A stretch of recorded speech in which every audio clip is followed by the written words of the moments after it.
Hello යාළුවනේ මේ තියෙන්නේ මගේ බර්ත්ඩේ එකට ඇත්තටම ලොකු ප්ලෑන් එකක් එක්ක නෙමෙයි. ඉතින් එළියට බැස්සේ අපි තාමයි වයිෆුයි මගේ යාළුවෙකුයි යාගේ වයිෆුයි අපේ පවුලේ ළඟම හිතවත් අය. ඒත් එක්ක මේ ඉතින් එළියට බැස්සා අද කොහොම හරි උපන්දින දවසේ වතුර වලකට කොහොම හරි බයිනවා කියලා හිතාගෙන අපි රූට් එක වැටුණා. කෙලිම අපි හෝරණ ඉඳන් ගියා බුලත් සිංහල පැත්තට. ෆුඩ් සිටියට ගිහිල්ලා බඩු ටිකකුත් අරගෙන අපිට ඕන කරන ටික ගියා නාන්න. ඇත්තට හොඳයි වතුර නම් නීමෙටම තිබ්බා බුලත් සිංහල. මේ කියන්න වචනයක් නැහැ. මේ වතුර ටික නම් টොප් එකටම තිබ්බා.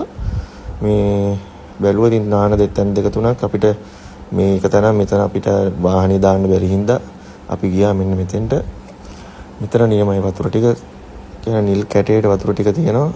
අපේ වැඩේටත් මෙතන හොඳයි කියලා තීරණය කරා. අපි මගේ වයිෆ් එහෙම යාට පොඩි ප්ලෑන් එකක් තිබ්බ උපන්දිනේ දවසේ මේ කරන ඔයගලන්ට බලා ගන්න පුළුවන් ඉස්සරහට වීඩියෝ එකේ. ඇත්තටම මගේ උපන්දිනේ වෙනස්ම විදියකට සෙලිබ්‍රේට් කරපු විදිය එකක් තමයි බලන්න මේගොල්ලෝ මේ ෆුඩ් පැට් එකක් එහෙම හදලා ඒ අපේ යාළුවෙක් ඉන්නවා බිරියානි අරීමේ ඔය බුලත් සිංහල නාන්නේ ණයට අරීමේ යවට කට්ටියට ඔඩර්ස් අරගෙන කරන. ඇත්තටම අපේ වැඩේ නියමෙටම කරලා දුන්නා. බිරියානි එකයි ඒ චිකන් ඩෙවල් එකක් අපි ගත්තා. ඒකත් කිලෝ එකේ පෝෂන් එකක් තිබ්බා. මේ තියෙන ඇත්තට මේ නිකන් එහෙට මෙහෙට හෙල්ලෙනවා කියලා හිතන්න එපා. මේ JBL එක දාලා ජාතික් ගීය ගායනා කරන වෙලාව හැපි බර්ත්ඩේ මේ එහෙට මෙහෙට හෙල්ලෙනවා කියලා හිතන්න එපා. මෙතරම් පට්ටම එක්ස්පීරියන්ස් එකක් මම ජීවිතේ මේ විදිහට උපන්දිනය සමරලා නැහැ. මේ ඒක මාර වෙනස් අත්දැකීමක්. ඒ කියන්නේ මගේ වයිෆ්ටයි යාළුවෝ දෙන්නටයි තමයි ඇත්තටම thank you කියන්න ඕනේ. කිසිම ප්ලෑන් එකක් නැතුව මේක මේ වගේ ඉක්මනට යන ඇත්තටම අපි එළියට බහිනකොට මේ ප්ලෑන් එකක් තිබුණේ මේ හොර්නට ගියාට පස්සේ තමයි මේක අපිට මේ ප්ලෑන් කරන්න පටන් ගත්තේ.